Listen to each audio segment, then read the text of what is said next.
So this morning we come to Nehemiah chapter 3, which at first glance, you got your Bibles open and you're skimming it, doesn't look all that exciting, does it? Because it's a big list of names that Nehemiah has written down in his journal. Names of those who are contributing to the work of rebuilding Jerusalem. And this is why this chapter is so exciting, because it's letting us know that the work has begun. And so the lesson in this chapter for us, as we talk about in this series how to build a life, if you want to change your life for the better, if you want to make the church stronger, then it's going to happen in fellowship with other people around us. The power of community. There was a Time magazine article I clipped several years ago, and it was called The Secrets of Ambition. And I reread that in preparation for this series. It talks about where the human drive to succeed, where it comes from, and why some have it more than others. And I read this quote that I thought was interesting. Let's show the next slide here. Ambition is energy and determination, the author says, but it calls for goals too. People with goals but no energy are the ones who wind up sitting on the couch saying, one day I'm going to build a better mousetrap. People with energy but no clear goals just lose themselves in one pointless project after another. And I thought to myself as I read this, isn't this what Nehemiah has been teaching us? That to see our life change for the better, to see our church grow and get stronger, we need holy discontent to arise within us. That then ignites and births a new vision within us. That's the energy, that's the determination. A vision that then produces a plan which points us toward a carefully defined target. That's the goals. And that's what we need. Then the article goes on to talk about where does ambition come from? There's no question that a large part of our inner drive is part of our genetic wiring. We all get that. Those that have, with little children, that kids are all different, born and wired different. You see babies who have places to go and people to see. And then there are babies, they'd be happy to stay in their crib until they're 30 or something like that. It's part of their wiring. But scientists are learning in study after study that no matter how we're wired at birth, we're profoundly shaped by outside influences. So look at this next quote. It's possible for other things to rewire you completely. Two of the biggest influences on your level of ambition are the family that produced you and the culture that produced your family. In other words, Nehemiah chapters 1 and 2 needs Nehemiah chapter 3. And the good news, if you're checking in with us this morning, is that if your life's been stuck in a rut for years, or maybe you came from a family that didn't teach you well, or you didn't hear a whole lot growing up that your life mattered a great deal, maybe you picked up all sorts of bad habits along the way, all of this can be unlearned if we're immersed in the right kind of community. So, Nehemiah knew that his vision, knew that his plan was a pipe dream without the people around him. And that's why in chapter 3, he lists by name many of the individuals and families that helped him with this great project. And out of this list comes some lessons for us about the type of people we want to surround ourselves with. The implicit question this morning that we want to ask ourselves is, if we want to change our life for the better, then whose company should we be keeping? Well, let's dive in. Let's look at verse 1. I'm going to be reading from the NIV this morning. It's good to bounce around a little bit. We normally preach from the ESV.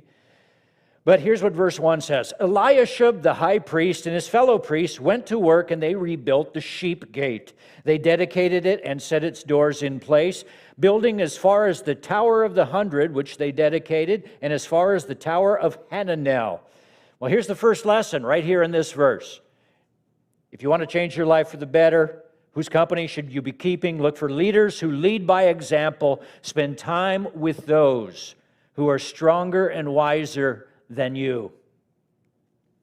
Back then, the high priest was the top dog of society, and the other priests were just a notch or two below him. And so it's appropriate that Nehemiah begins his list of names here by pointing out that the leaders were leading the way in the rebuilding project. And they repaired the sheep gate, which is an interesting thing and an appropriate place for shepherds of the community to begin their work.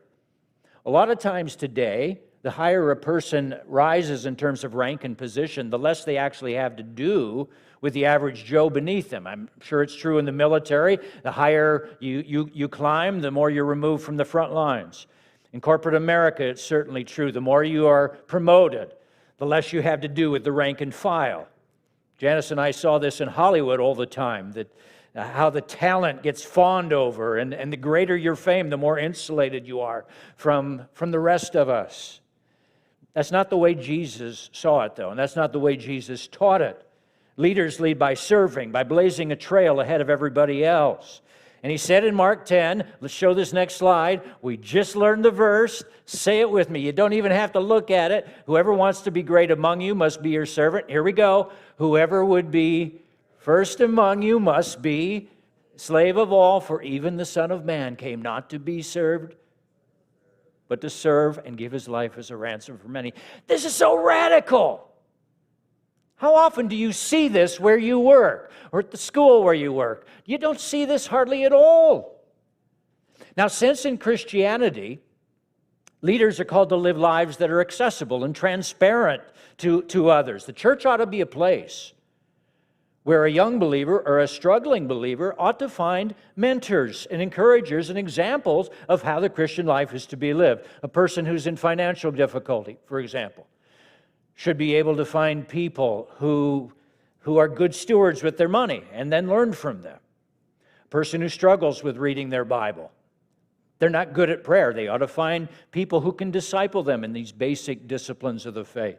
A young couple whose marriage is on the ropes should be able to find marriage mentors, people who've been married 30, 40 years or more.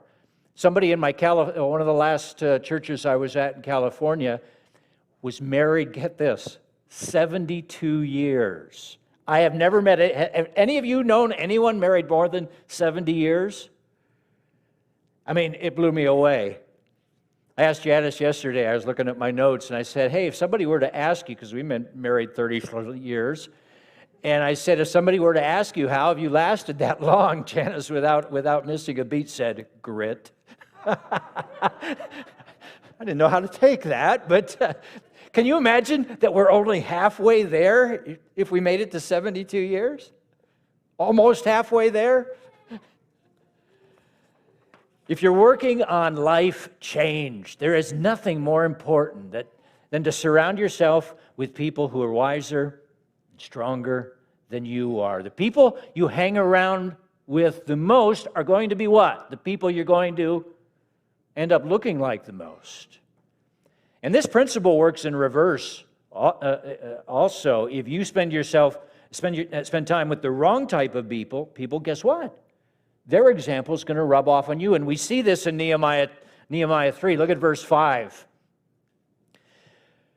where Nehemiah says, the next section was repaired by the men of Tekoa, but their nobles would not put their shoulders to the work under their supervisors. Well, here are leaders who are not leading, who are not serving. And I found it absolutely fascinating in my study to discover that 6 centuries later, during a Jewish rebellion against Rome that was led by a great warrior named Bar Kokhba. Bar Kokhba reached out to the men of Tekoa to join him in battle, and guess what? They wouldn't come. He ended up burning their houses for their insolence. But I had the thought, isn't this interesting? 6 centuries after the nobles of Tekoa said, we're not helping, they have the same spirit 6 centuries later. It happens within families: alcoholism, abuse, divorce, which sweeps like an epidemic from parent to child to grandchildren. It happens within entire cultures. I've talked to Asians who are shocked that Americans do not care and honor the elderly the way they do. Meanwhile, I've talked to American businessmen, somebody in Connecticut, a friend who opened up a business in China, and he's driven nuts by the different work ethic that he finds in different cultures. But the thing is, if habits spread that powerfully within cultures, what chance are you and I going to have if we surround ourselves with the wrong type of people? The Apostle Paul said as much. Look at this verse from 1 Corinthians 15:33. Don't be misled. Bad company corrupts good character. That'd be a good memory verse to do. It's Paul's way of saying, look for leaders who lead by example. Surround yourself with people who are wiser and stronger than you. There, aren't you glad? We could stop the sermon right here. Aren't you glad we stopped in Nehemiah chapter 3 this morning? Isn't this a good lesson he has for us? But there's more. Let's move on. Look at verses 7 and 8.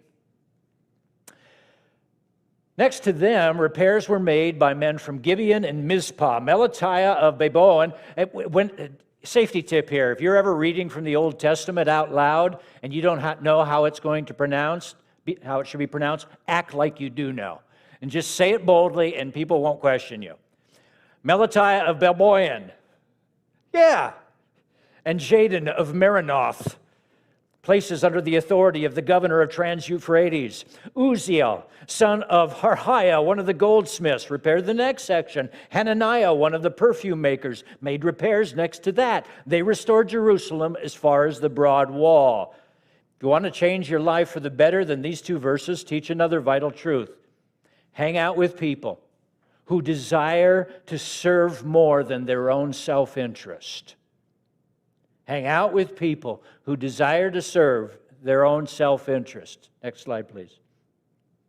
You say, well, where's that? Well, it's in verse 7. We see a group of people working on the walls of Jerusalem who don't even live there. They live far north of Jerusalem, in another jurisdiction, ruled by another governor. They don't have to be there helping out with this, but they were. Why would they suffer such inconvenience and offer such sacrifice for something that was not going to impact their lives in any practical fashion? It's the gain of sharing in something that's greater than themselves. That's why. And you see, there are some things in life that are greater than ourselves, our own livelihoods, our own personal safety, our own comfort. Janice and I watched a documentary a few weeks ago on D-Day. Netflix is loaded up with World War II documentaries. I can't encourage you enough to watch these now and then. You ask yourself, my goodness, why did so many thousands spill their blood on the beaches of Normandy all those years ago? Fast forward to our time. Why are Christians today in China, in India, in Pakistan, why are they willing to risk the burning of their churches, the loss of their jobs, risk imprisonment, even death? Because ideas like faith and freedom are more important than our own personal well-being and happiness. The idea of a Jerusalem restored in dignity, restored in power and prestige, that ignited something in the heart of Jews everywhere, not just those who lived in the city. They served more than their own self-interest. We see this same principle in verse 8, though in a different way. We see a goldsmith maker and a perfume maker here working on the walls. You say, so what? Same principle. How many of you watched the original Star Trek, Captain Kirk and company? Yeah? Remember Dr. McCoy, how he would often say, doggone it, Jim, I'm a doctor, not a politician. I'm a doctor, not an engineer. Well, Uzziel, God bless him, he could have said, oh, doggone it, Nehemiah, I'm a goldsmith, not a construction worker. And Hananiah could have said, I'm a perfume maker, not a bricklayer, just smell me. But it didn't matter. They didn't play those cards. They didn't cop those attitudes. People who serve more than their own self-interest are the kind of people you want to hang around with. In a column he wrote after the terrible Haiti earthquake a few years back, New York Times writer Nicholas Kristof, he asked the question, if you want to be happy in your life, who would you rather be like? And then he describes two different types of people. I want to show the first slide here. Introduce us to Richard. Here's Richard. He's an ambitious 36-year-old white commodities trader in Florida. He's healthy and drop-dead handsome. I'll let you ladies decide that.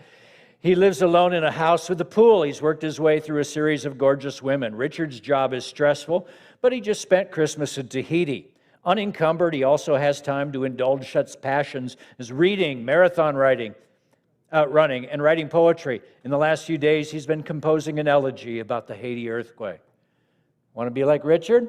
Or how about the next person? Let's introduce you to Lorna.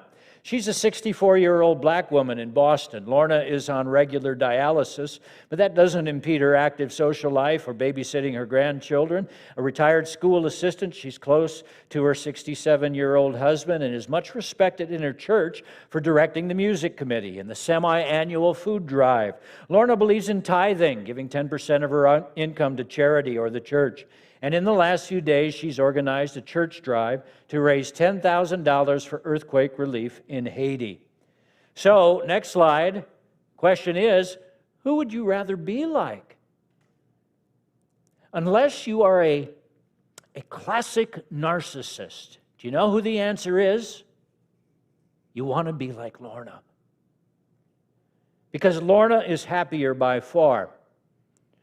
Studies have shown that people who focus on achieving wealth and advancing their careers, that those kind of people are less happy than those people who focus on good works or religion or spirituality or helping others or friends or family. There was a philanthropist who said to Christoph these words, "The most selfish thing you can do is help other people." In other words, if all you think about is your own happiness, then you know the best way to achieve that? Help other people. So hang out with people who show the desire to serve more than their own self-interest. Better yet, why don't you be one of those persons yourself? Well, getting some good stuff out of Nehemiah 3. Let's move on. There's more. Tell them what else they've won, Johnny. Verses 10 and 12. Adjoining this, Jedediah, son of Harumph. Why does nobody name their son Harumph? Made repairs opposite his house, and Hattush, son of Hashbneah, made repairs. No one names their kids that. Ruler of the half district of Jerusalem, repaired the next section with the help of his daughters. Here's the lesson. To live your life well, to change your life well, be part of a community that places a high value on the family. Be part of a community. Let's show that next slide, Nate. So Jedediah made repairs, did you catch it? Next to what? Next to his house. And this isn't the only time Nehemiah says this. He also says this in verse 23. He mentions Benjamin and Hashab making repairs in front of their house. In verse 28, we read of some priests making repairs, each in front of his house. The idea of Nehemiah letting people repair the portion of the walls closest to where they live might seem to negate what we just said a moment ago about keeping self-interest in check. But we never said self-interest is wrong. The Bible says we're to love our neighbor as what? As we love ourselves, right? Of course, we look after our own interests. You know, go on a vacation and buy a nice outfit. Treat yourself to a steak dinner now and again. It's not sin. In fact, you know what? I'm going to buy stock on every restaurant that survives once we're past the coronavirus, because you know what's going to happen? People are never going to eat in their homes again for like the next year. And you know what? That's okay. Actually, what Nehemiah is doing here, having people build on the wall next to where they live, is tactically brilliant. Because he understands something about human nature, that if we perceive that there is a benefit in doing something for me or my family, then we're going to work harder at it. The Pilgrims learned this when they came to Plymouth. Did you know that? Their first full year in Plymouth, they kept a common store. All the crops they grew went into one common place and belonged to everybody equally. And guess what? They almost starved to death under that system. That's raw socialism for you, by the way. From each according to his ability, to each according to his need. Now, on paper, that just sounds so knowable and right, but it just doesn't work. A lot of people think that is even true of the early church, but that's not what was going on in the early church. People owned property, and their giving was voluntary. It wasn't forced. The next year, guess what the Pilgrims did? They decided to tap into the power of self-interest, of free enterprise. And the next year, they allowed people to keep a portion of the crops that they grew for themselves. And guess what? They blew out their storehouses with a bumper harvest. That's loving the family. That's what's going on in Nehemiah here. Then I love verse 12 that mentions how Shallum repaired a section of the wall, each with the help of his daughters. Now, ladies, I get it if you feel a little shortchanged here that Nehemiah does not mention the names of the daughters, but let's give Nehemiah some love here. This is the 5th century BC in a heavily patriarchal culture. Believe me, for this time, even mentioning the daughters is a radical statement. And what we do get with the Jewish people back then, and it's illustrated here, is that here is a culture that places incredible value on the family. That's why he's always saying, this is Tom, son of Joe. This is Bill, son of Bob. The family matters. Where we come from matters. The parents we had matters. What they spoke into our lives. So many of the wounds that we carry with us into life were suffered as we grew up in our families. And so much of the life change that you and I need has to do with the healing of those wounds. Some of you even think that healing's not even possible. But thank goodness for Jesus Christ. Where can you find another father, you might be asking, if yours was a louse? Welcome to Christianity, where Jesus says, follow me, and you'll get to know and love a heavenly Father who invites you to climb up into his lap, call him Abba, Daddy, and he will speak affirmation into your life, how much he loves you. Not only that, but thanks to Jesus Christ, we have an opportunity to belong to a surrogate family now, where you can have fathers and mothers and brothers and sisters. Where is that family? Look right, look left. You at home, look through eyes of faith, but you're part of it, a community called the church. Stay close to a community that values the family, and the life change you are seeking might be a lot closer to reality than you think. Let's check out verse 14, coming down the home stretch for another lesson on who to hang out with.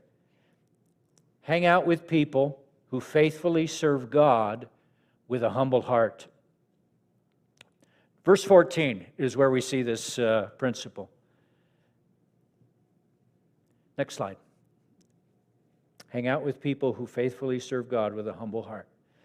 Verse 14, the dung gate was repaired by Malchijah, son of Rechab, ruler of the district of Beth Hakkerem. He rebuilt it and put its doors and bolts and bars in place. Now, we joked about this early in the series. Ye old dung gate. Remember that? I bet the rents for the apartments near the dung gate were a little cheaper. But God bless Malchijah. He's a ruler, so he has some status, he has some power, he has some prestige, but here he is working on the dung gate. Personally, if I had my druthers, I would rather have worked at the Valley Gate. I bet the views were nicer there. Janice and I have been watching All Creatures, Great and Small on PBS. How many of you have seen the new, filmed in Yorkshire, England? We were there several times. That is the most magical place with these beautiful sun-swept valleys and dells. Oh, it's amazing. I'm sure working at the Valley Gate would have been nice. Working at the Fountain Gate, you know, was there a jacuzzi there to soak in at the end of a day of hauling bricks? Or the gate by the Tower of Ovens. There was such a place. How would you like to work at the gate where the bagels were being cooked and the cinnamon rolls? But dung gate? Yet here's Malchijah, son of Rechab, ruler of the district of Beth Hakkerem, and he didn't mind working there. He's the kind of guy that you want to hang out with because he serves God with a humble heart. He's a person who faithfully serves where he is needed. One of the truths I learned early on as a Christian from God is that until I was willing to accept assignments that weren't exactly the plum assignments, until I was willing to do that, God would not give me greater work to do. Jesus kind of talked about this when he said, if you're not faithful in little things, you won't be faithful in much. So I spent several years in college and seminary working as a fine dining waiter in some very prestigious restaurants. where I did tableside cooking and served bottles of Dom Perignon. And my last tip at my last table on my last night as a waiter was a crisp $100 bill, and working at the Boston Sheraton. But you know what? How you get to a place or in a position like that, guess what I had to start with? Washing dishes in a pancake house. And after a few months of doing that, I got promoted all the way up to being busboy. But you know, God just kept bringing me up as I just joyfully, humbly served Him. I spent 5 years in my early pastoral ministry serving in obscurity in rural Minnesota. This church that 20 people, and it hadn't had a pastor that had served in a generation that had come for more than 2 years. They just came through in 2 years, student pastors, and then they were on their way. It was a part of the world. Coach Lou Holtz coached in Minnesota once, and he said, Minnesota, it's not the end of the world, but you can see it from there. That's where this was. And I decided to stay there. I just felt God saying, just stay put till I call you. We stayed there 5 years to help the church turn a corner. And I got to know and love some of God's finest people there north of the Twin Cities. We built a softball team from scratch. They barely had enough people for that, but a farmer donated his bean field as we grew, and we built it into a beautiful softball field with a fence, and it was professionally done. And within 3 years, the softball team that we put on that field, we called that field the Field of Dreams. And I played softball my whole life. Barrett says there's softball here. Yeah, when? Yeah. That softball team, that third year, was the best I've ever been on, out of all the teams. I mean, those corn-fed boys and girls, co-ed. Come on, ladies, let's hear something. We scored 20 runs a game. We took out the mighty Malacca Lakes Covenant Church, which was the perennial champions. We took them right out, crushed them, destroyed them. I write about this church and this experience in my novel, A Sparrow Could Fall, in honor of those dear people. And 2 years into this, I had friends who were saying to me, you got to get out of here. You're not making any money. Nobody's going to notice you. But God said, stay. And we stayed. And then 5 years later, a church in New England took note of that faithfulness, I guess, and they called this crazy Iowa boy to come. Anyway, you prove yourself faithful in small things. You humble yourself and say to God, I'm here to serve you, not myself. And He'll reward you for that. Just like Malchijah. The thing is, there isn't an assignment God gives you that's actually wasted, is it? Paul says in 1 Corinthians 12, the parts of our body that seems weaker are the ones that are indispensable. If Malchijah does not get the dung gate fixed, guess what? All the people of Israel are going to be in the crapper, if you know what I mean. Yes? Huh? There is no unimportant, non-essential job in the kingdom of God. I can preach a decent sermon. Andrew can lead great worship. But what good is that if we don't have people serving in Bridge Kids and Sunday Strong people to greet and people to make coffee and people to serve as mentors to our youth in youth groups and Bridge Helps that Lisa has put up on our shoulders, organizing care within the church. Now, a month from now, little Anderson is going for major heart surgery. We need people to come alongside Lisa to pick up the slack so she can focus on her family. All of us doing our part, humbly serving God together and letting Jesus get the glory. That's what a church is all about. Well, the final lesson for this morning comes from each and every verse that we failed to read and each and every name that we didn't mention. And that final lesson is this: to get anywhere in life, we must learn to value people, period. Nehemiah didn't skip over these names. They found their way into the holy word of God. They may not be important to us, but they're sure important to Nehemiah and certainly to God. Janice and I watched Groundhog Day the other day. I hadn't seen that movie in 5 years. This is one of my top 5 favorite movies. And it has been internationally recognized as one of the top spiritual films of all time. And that's not a lie. It truly is.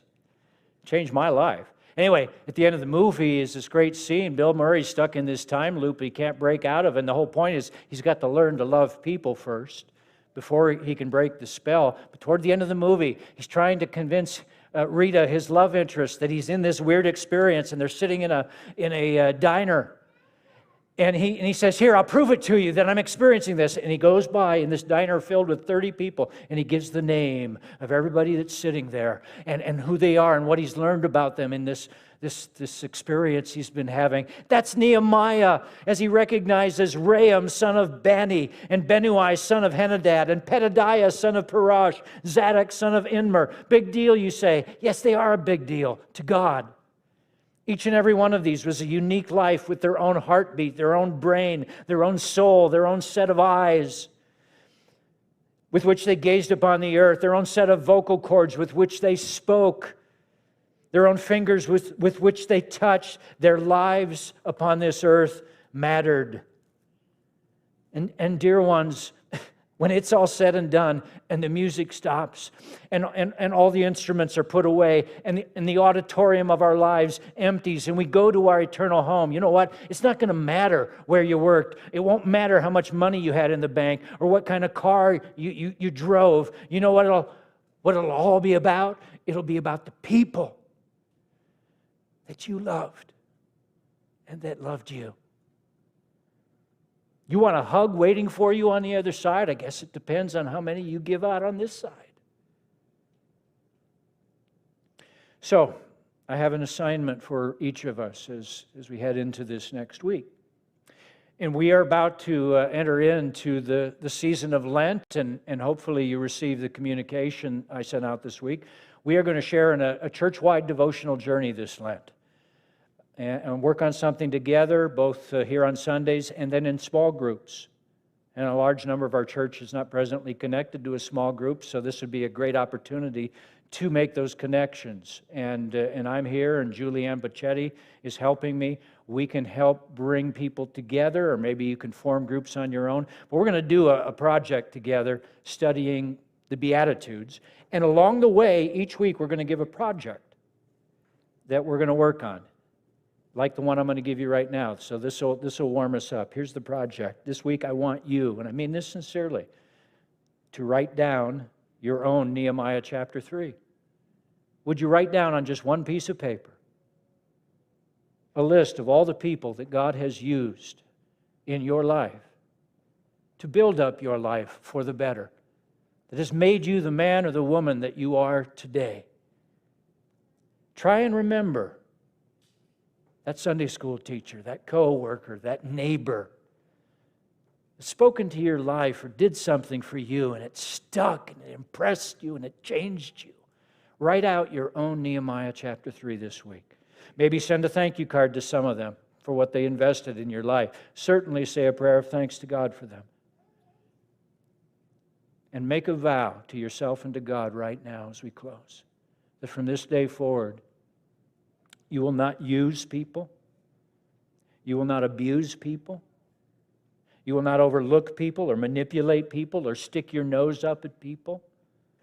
But you will learn with God's help to value them, to love them, and to see them as image bearers of the living God. Flawed and quirky and stubborn and sinful though they may be, see people the way Jesus saw people when He took nails from them, looked down at them, and said, Father, forgive them. They don't know what they're doing.